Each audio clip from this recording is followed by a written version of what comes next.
elle n'a pas cherché n'importe quoi, mais elle était partie tout droit au but et elle priait jusqu'à ce que même l'homme de Dieu disait que qu'est-ce que tu ferais, tu es ivre. Elle dit non, non, non, je ne suis pas ivre, je suis une femme qui a l'amertume. Il a cherché et après, quand son mari l'a connu, il a eu la grâce de trouver un enfant. Et elle a fait la prière avec feu. Il faut savoir faire la prière avec feu. Seigneur, si tu me fais ceci, moi je dis toujours, Seigneur, si tu me fais ceci, je vais gagner même 1000 personnes, les âmes. Amen.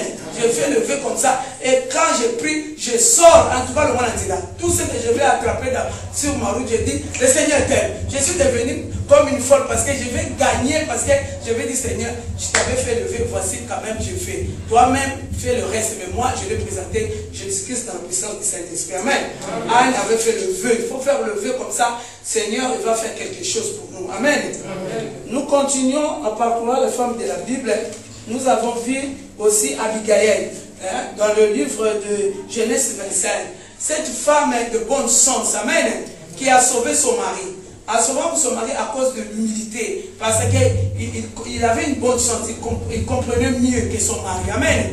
Nous ne pouvons pas négliger nos maris, dire qu'il y a 20 ans, toi tu es toujours comme ça, tu ne comprends pas les choses. Non. Précipitons-nous à faire ce qui est bien pour les sauver. Amen. Parce que si tu sauves ton mari, c'est toi qui vas être heureuse. Amen. Nous avons vu plus tard, son mari était mort, mais il a trouvé grâce de remarier encore avec le roi David. Amen. Elle est devenue aussi reine. Amen. À cause de quoi? D'avoir une bonne sens. Amen. Nous continuons, nous voyons aussi la veuve de César. 2 Rois 4. Elle, obéissante à la foi en action, lui a rendu libre devant toutes ses dettes. Nous connaissons l'histoire, c'est une femme qui avait des dettes. Il fallait que les créanciers puissent prendre en otage elle et toute la famille. Et elle est partie supplier à l'homme de Dieu. L'homme de Dieu a dit, voilà, qu'est-ce que tu as? Il a dit un peu d'huile, un peu de farine. Il a dit, voilà, vas-y, commencez à verser, demandez tous les récipients partout, commencez à verser. Elle n'a pas douté, elle dit, ah, comment je peux demander tous les récipients et pourtant j'ai un peu d'huile, un peu de farine. C'est la foi en action. Il faut qu'on puisse avoir cette foi en action.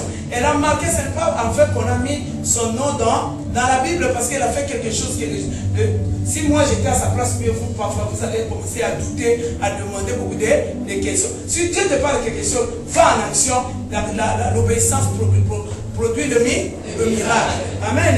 Nous continuons sur la femme tsunamite. Pourquoi on l'a appelée la femme de distinction? C'est une femme qui a distingué son époque.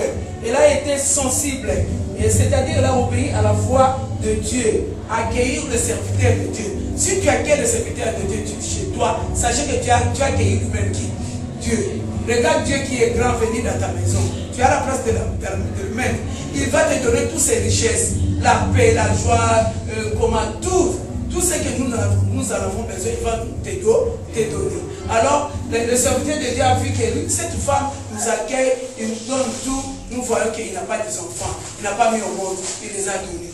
Dieu peut te donner ce que l'homme et l'argent ne peuvent pas te donner. À cause de ton accueil, à cause de ce que toi tu avais une bonne santé, tu étais réveillé pour voir, non, je ne vais pas passer cette occasion. Amen. Recevoir les hommes de Dieu, les femmes de Dieu, les serviteurs de Dieu, sachez que tu as reçu Christ dans ta vie. Sachez que tu as reçu la bénédiction.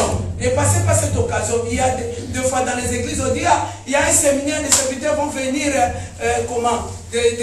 d'Allemagne, de Paris, de tout ça. Si quelqu'un a une place dans sa maison, que l'église puisse faire de perte d'argent pour les loger.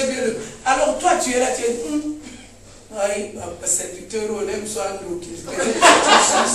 Amen. C'est ça que nous murmurons, n'est-ce pas? Moi, ma maison, c'est dernier temps, je n'ai pas beaucoup d'argent. Comment mes enfants, tu commences à murmurer. Dis Seigneur, je vais la prendre, elle va venir telle que ma maison est. Amen. Peut-être à les recevoir, tu reçois Jésus, tu reçois les bénédictions. Peut-être la nuit, ils vont commencer à prier pour toi, ça qui est sale. Toi, la nuit, tu es toujours ventre. Lui, il ne mange pas, il prie parfois. Quand tu le présentes, tu avais peur de l'aide, tu pensais, non, non, non, je suis venu ici comme tu as accepté de m'avoir dans ta maison, je mangerai pas à cause de toi. Tu vois cette grâce. Nous les passons outre à cause de manque de sagesse, manque de bon sens. Amen. Il faut recevoir les hommes de Dieu dans notre maison. Nous avons ici Christ lui-même. Amen. Nous continuons dans la Bible, nous voyons maintenant, c'est pour ça qu'elle était distinguée. Elle a eu un enfant. Malgré que l'enfant était mort, mais comme Jésus-Christ était la résurrection, était dans sa maison, l'enfant était ressuscité. Amen.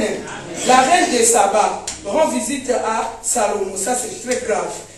Un roi dit Amen. Ce passage, ça me fait rire parce qu'elle était venue rendre visite parce qu'elle a attendu la richesse de quoi? Des rois, n'est-ce pas?